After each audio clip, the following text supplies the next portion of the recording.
Good day, co-creators, ladies and gentlemen. Welcome to another video. Today I have a very special video for you, and I hope, well, check that. I know that someone's gonna get value out of this video because this video is meant specifically for you. Now, let's go ahead and start with our grounding technique. I love to start the videos with the grounding technique because that gets your mind ready and gets your heart ready as well to open to receive the message that I'm going to impart to you today. All right, so on the count of three, we're going to close our eyes and we're going to breathe in love and we're going to exhale hate. Okay, on the count of three, 1, 2, 3. Breathe in love, exhale hate. Breathe in love. Exhale hate. Breathe in love. And exhale hate. Now what you've just done, ladies and gentlemen, is you just open up the pathways for love and you shut out anything related to hate, dislike, malcontent, envy, jealousy, all of those negative, low vibrating frequencies. Love is the highest vibrating frequency there is known to man. You know, I tell people all the time, this planet and the stuff around us is made out of three things: love, energy, and water. Everything you see, touch, and feel is made out of those three things: love, touch, love, energy, and water. I'm sorry about that. You know, books, for example. Someone had a love for reading. That's why they came up with books. Someone had a love for driving. That's why Ford invented the car, and that's why other people invented cars. There are things that on this planet that are made purely out of love. You were made out of love. Your mother and father saw each other. They had a spark in their eyes. They loved each other. And when they laid down to make you, energy and love and water, especially water for afterwards, because they probably were very, very thirsty, okay? That's my attempt at comic humor. Okay, but I digress. But anyway, the things we see, touch, feel, and use every single day on this planet is made out of those three elements, okay? So don't ever forget that, ladies and gentlemen. Basic concept, all right? So everyone's familiar with the prison Alcatraz, correct? That was the most fortified prison at the time. It's still there as a museum or monument now. I think it's run by the National Park Service now because it's historical and all those things. It sets out in San Francisco Bay, about 5 to 10 miles from shore, from the shores of San Francisco proper. No one has ever escaped. And there's been many attempts of people to escape and try to swim ashore because it seemed like it's so close. But there's so many barriers to that. You know, yeah, you may make it out of the prison. People have actually made it out of the prison. But that's as far as they got. Once they got in the water, they either drowned, they either froze to death because the water out there is cold. But that's the Pacific Ocean we're talking about. It's feeding into the San Francisco Bay.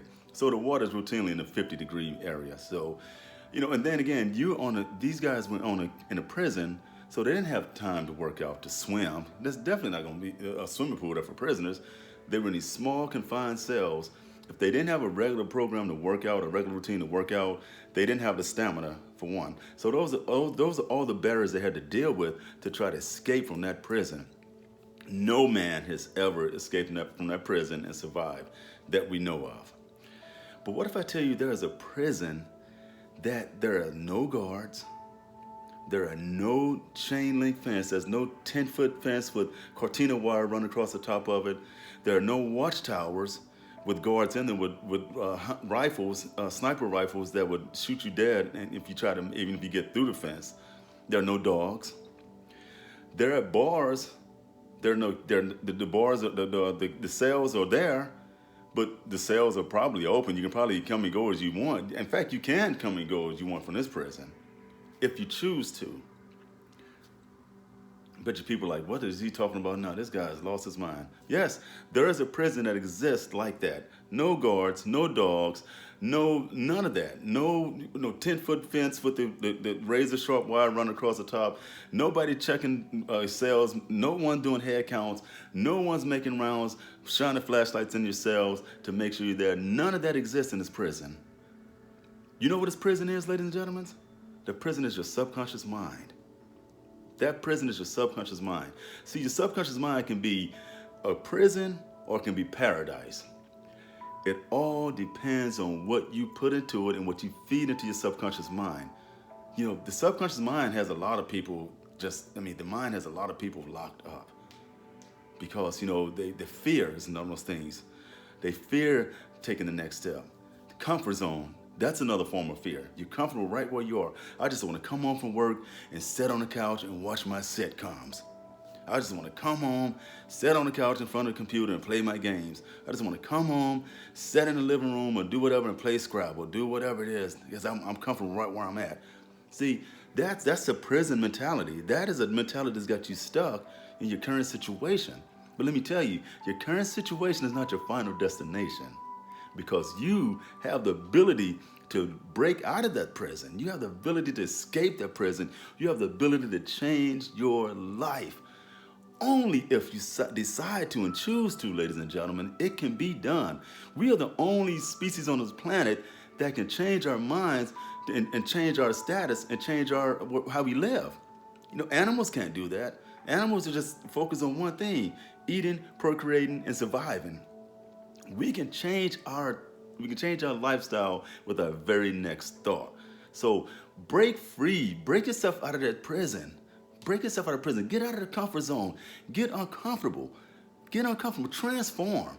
You take a balloon. A balloon can transform to so many things. You put helium in a balloon and you let it go, the balloon can now fly.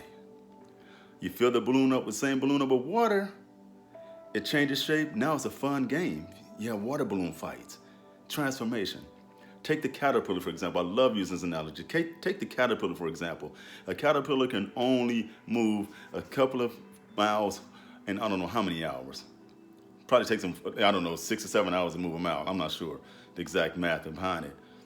But when that caterpillar goes through a metamorphosis or transforms, as it were, and goes into that cocoon state, when it breaks out of the cocoon, or chrysalis is another word for cocoon, when it breaks out of that, it is now a beautiful monarch butterfly.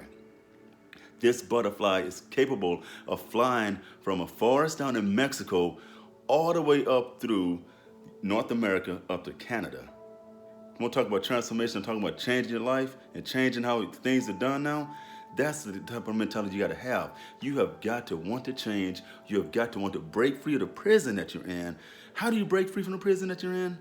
Well, you read, you study, you surround yourself with people that are doing things more than what you're doing. You surround yourself with people that have the things that you want in your life. You surround yourself with people that are going to help you get there. You don't put yourself in the same category. For example, pigeons and eagles don't fly together, correct? No. Eagles fly by themselves. Pigeons fly around with each other, okay? Eagles are not, they're not, what can I say, flock birds, birds, so to speak. So that's the mentality, the mindset you got to have to break free of the prison, what's called your subconscious mind. Subconscious mind is so powerful, ladies and gentlemen. It is so powerful. I'm here to tell you it's so powerful. And it can change your life, and it can create wonders in your life just as long as you give it the proper nutrition, the proper things for it to work. Okay, you got to fill it with knowledge. You got to fill it with seminars, going to seminars, going to networking events, going to different things that's going to better your life, getting out of the comfort zone, transforming yourself, ladies and gentlemen. It can be done. I'm here to tell you it can be done. I've come a long way since I've been on this journey of the law of attraction, and I love every second of it, let me tell you. So that's how you break out of the mental prison of the subconscious mind.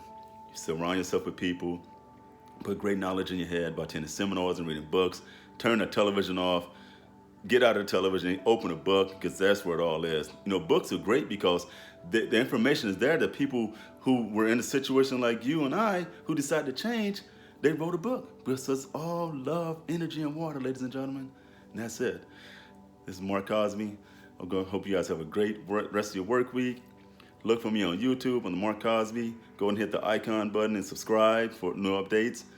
I'm in the process of growing YouTube, Facebook as well. Find me on Facebook, Carbon Fiber Mindset Group, and let's get there together. Let's break free and transform. Have a great evening, everybody. Thank you so much for giving me time.